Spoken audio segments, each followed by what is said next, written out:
Hello friends, मैं पुरंजय कुमार गौरव और आज मैं डिस्कस करूंगा assumption in theory of bending, यानी कि बेंडिंग में कौन कौन सी कि बेंडिंग की थ्योरी में कौन कौन से एजम्पशन लिए जाते हैं उसके बारे में आज मैं चर्चा करूंगा। तो पहला पॉइंट है, the material of the beam is perfectly homogeneous throughout and obeys Hooke's law.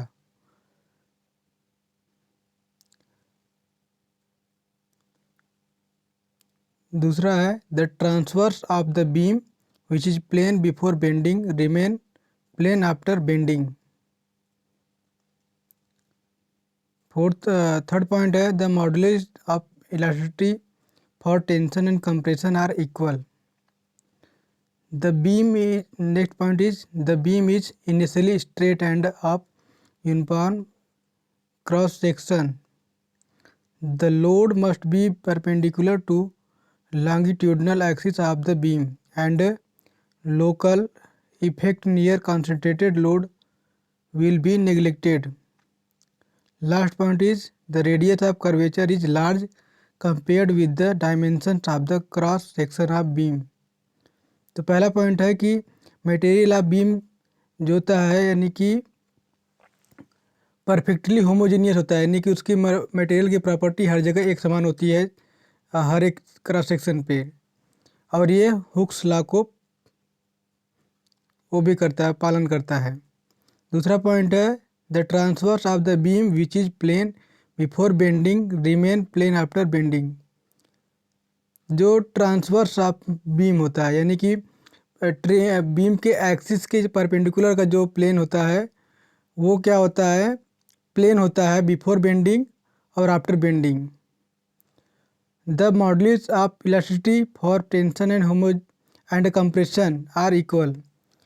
Modulus of elasticity material का टेंशन और कंप्रेशन में बराबर होता है।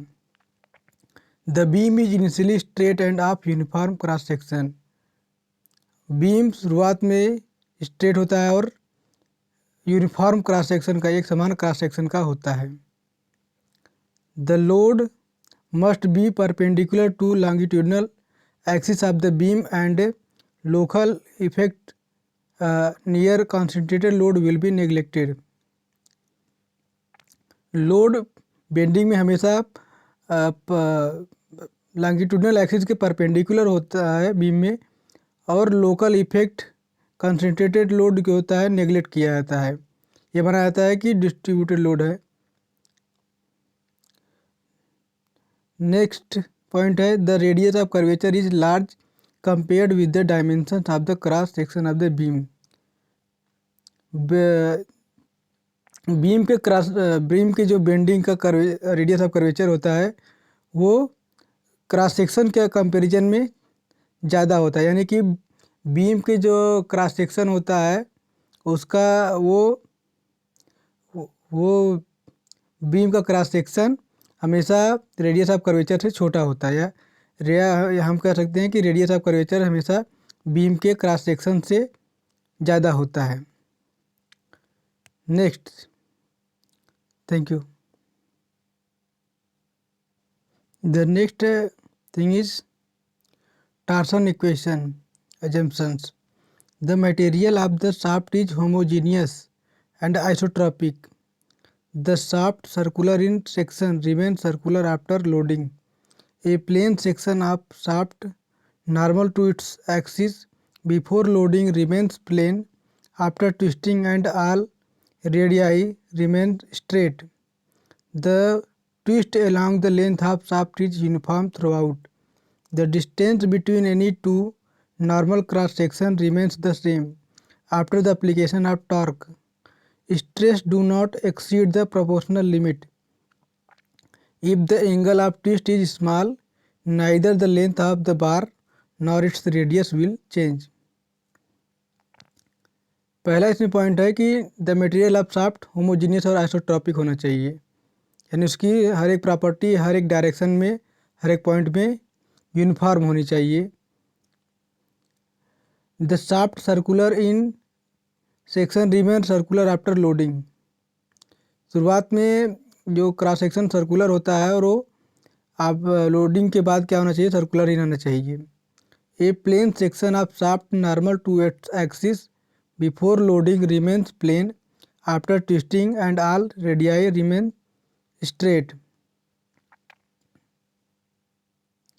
प्लेन सेक्शन ऑफ शाफ्ट हमेशा एक्सिस के नॉर्मल प्लेन रहना चाहिए आफ्टर ट्विस्टिंग के बाद भी, यानी ट्विस्टिंग के बाद भी नॉर्मल एक्सिस जो है प्लेन रहना चाहिए। The twist along the length of the shaft is uniform through out, यानी जो ट्विस्टिंग होती है लेंथ के अलॉन्ग जो होती है वो यूनिफॉर्म होनी चाहिए। The distance between any two normal cross section remains the same after the application of torque. दो नॉर्मल क्रॉस सेक्शन के बीच में डिस्टेंस हमेशा बराबर होना चाहिए। Stress do not exceed the proportional limit, stress proportional limit से ज़्यादा नहीं होना चाहिए। If the angle of twist is small, यदि एंगल ऑफ ट्विस्ट स्मॉल है, neither the length of the bar nor its radius will change, न तो इसका लेंथ चेंज होना चाहिए न ही इसका रेडियस चेंज होना चाहिए। Thank you. Next,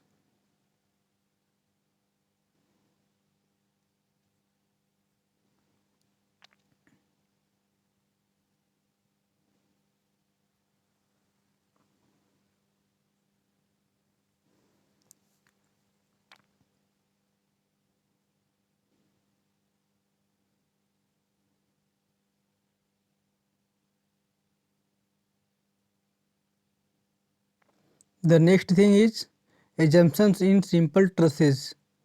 The members of a truss are joined together by means of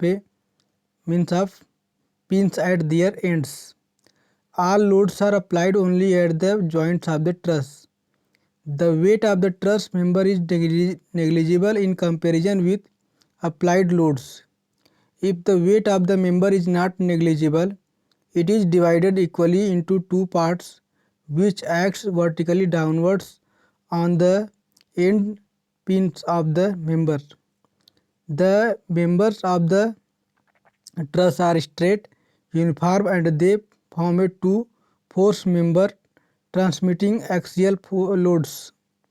A member in tension causes forces which pull away from its end joints, whereas a member in compression causes force which pull towards its end joint.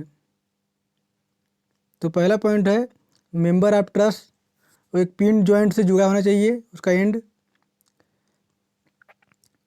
और दूसरा point all loads are applied only at the joints of the truss, सभी load member के joint पर यानी truss के joint पर ही लगने चाहिए।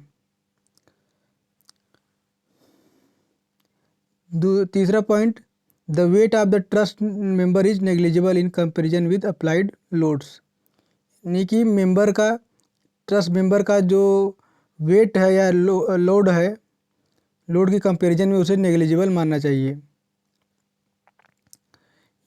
यदि if the weight of the member is not negligible, यदि मेंबर का वेट जो है नेग्लिजिबल नहीं है तो हमें इक्वली यानी बराबर बराबर उसके दोनों एंड पर लोड को डिस्ट्रीब्यूट करना चाहिए, और वो जो लोड रहेगा वो वर्टिकली डाउनवर्ड लगेगा, यानी कि वेट अगर वेट हम नेग्लिजिबल नहीं करते हैं तो आधा आधा लोड जो है आधा आधा वेट दोनों एंड पर वर्टिकली डाउनवर्ड लगेगा।